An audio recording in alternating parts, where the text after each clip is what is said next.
The same reports keep flooding in. Male testosterone levels are plummeting. Women's UTIs are through the roof. And everybody keeps ripping their damn pants. Could these events be linked, or are they just random phenomena? On this channel, we investigate what helps humans feel better living. And so we took the responsibility to investigate these trends and see what could be causing them. In this video, we will give you a brief history about pants. Or trousers for my European friends. Report our findings that links ripped pants with a hormone imbalance epidemic. And we'll show you how a simple change in your crotch is guaranteed to help you feel better living. Be warned, this information you learn in the video today may even cause you to question your favorite pair of pants. Our inspiration for this investigation started very close to home. In my own pants, to be precise. Joshua had 3 pairs of trousers, all of which ripped in exactly the same place. Some may say this is poor quality of clothing or normal wear and tear, but the similarity seemed impossible to ignore, like there was more behind the rip.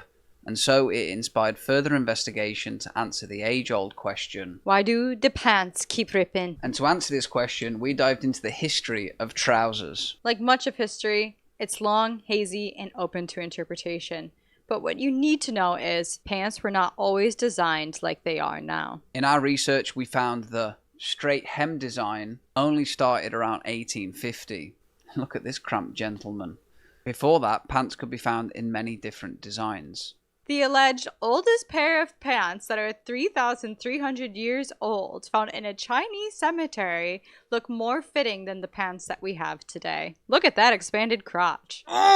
We can see here in 300 BC, the Dammendorf Bogman is sporting a pair of trousers that have extra room around the crotch region. This feature is called a gusset. And boy, don't they look comfy. Now we move on to the Renaissance period, 15th, 16th century, where the crotchal area looks very loose. It looks a lot more human-shaped than what we see today. Now, if 3,000 years ago, pants were expanded to fit the human needs, then what changed? Well, what we can see is that the royalty started wearing tighter pants to show their wealth, and as we learn from much of history, the common people loved what the royals did and wanted to emanate them and do what they were doing. So, did the tight pants come from royalty down to the everyday working man? Then came the industrial age, with more manual work and bigger wars to be fought, led to the invention of work pants, with Levi jeans being the pinnacle of this in 1873. And by design, they were very tight.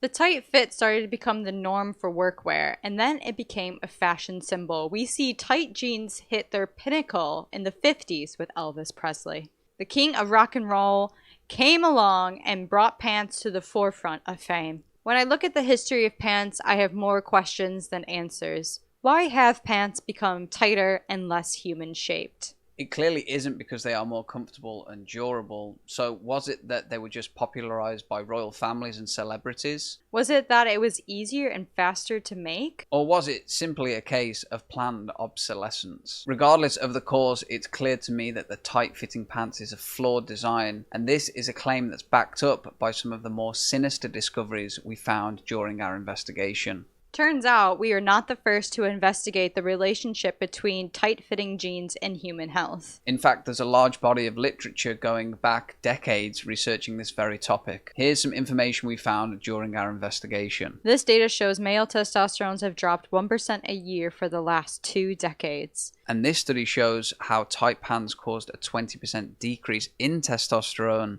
because tight pants restrict and overheat the testicles, leading to lower sperm count and an increased risk of testicular cancer. These were only 2 studies. We found countless more discussing this same exact topic of linking tight pants with male testosterone. Next up, we found a lot of information about female UTIs, and it showed how wearing tight befitting apparel over a prolonged period of time can lead to urinary tract infections, which over time causes an overactivity of the bladder. Women wearing tight-fitting jeans 4 or more times a week had twice the odds of vulvodynia compared to women who never wore pants. Vulvodynia is when the vulva gets irritated due to friction. They say that there's no cause, but they show that women are 50% more likely to have vulvodynia when wearing tight clothes. Next up, we've got indigestion and gut health, and this research showed how tight pants can compress the stomach and intestines, leading to poor gut health, of which I've experienced. And finally, nerve damage. Tight jeans can lead to nerve compression, which can lead to tingling or numb thighs. We have found a few different stories where women's pants were so tight they actually passed out and had to be taken to the hospital. Because of their crotch. What we just shared is only a handful of the side effects of wearing tight-fitting clothing, and we encourage you to do your own research into what problems it can cause. If we can agree that they are a problem and they lead to health issues, why does this trend continue? Onward with our investigation. So here are potential reasons as to why this trend continues. Firstly, could it be profit-driven businesses? The straight hem design and the tight-fitting clothes is easy to replicate, it's easier to produce, and it's cheaper, which makes them more accessible. So for the average buyer who doesn't have the tools, the skills, or the knowledge on the need to expand pants and tight-fitting garments, it just becomes the norm because they're so convenient and there is no other alternative promoted. Often we spend our time unaware of how these tight clothes could be impacting our health. I know I did for basically 29 years until the solution, which we're going to get into in a minute. Could it be fashion and celebrities that are continuing this? We saw Elvis brought it to the scene and it hasn't really left since. So are we embodying what we should look like based on an elite level of celebrities? Maybe not. There's these perceptions that those that wear skinny jeans are fit and skinny, but is that necessarily true? Could it be a deeply confused and distracted population that has pain and experiences pain but never identifies their crotchal region as a potential cause? Or could it be a deeper conspiracy than all of those things put together? And if you think about the impact of lower testosterone levels on male sovereignty, leadership levels, their likelihood to reproduce and lead, it's much lower. So from a deep conspiracy point of view, maybe this is all for population control. We're not here to tell you what the exact cause is. We just know that it's a real problem and we are solution-orientated people. So let's talk about how we're going to solve our crotchal tight-fitting clothes problems. We need to take control of our own pants and thus our own lives. The first way to take back control is to install your current pants with a gusset. A gusset is an extra piece of fabric that sits between the hems on your pants, allowing for more breathing room and flexibility of movement.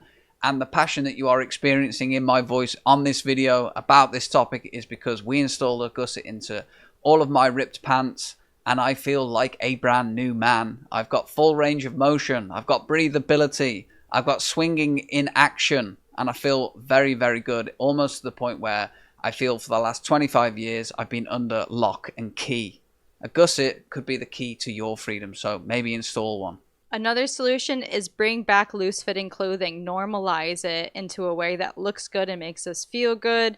And there's already brands out there that are leading the way. There's even a website called gusset.com where you can find pre-gusseted jeans. We'd have no affiliation with gusset.com. We just found them in our research. But we probably should. Next up is to dethrone trends and dethrone the worship of celebrities and idols who dictate to us what we are supposed to wear, what's supposed to be cool, what's supposed to look good, and replace it with healthy habits of valuing comfort, flexibility, and overall health as opposed to an unrealistic fashion standard. Ultimately, we have to stop trading our health for profit and take control of our pants. We believe that if you choose any of these solutions, you will feel better living. Whilst it is impossible to truly pinpoint the cause of this tight-fitting pant saga, it's very clear to us that it is a problem, and we really encourage you to take back your crotchal health and start to feel better living. Change your pants, change your life. Thank you very much for watching. Much love. Peace.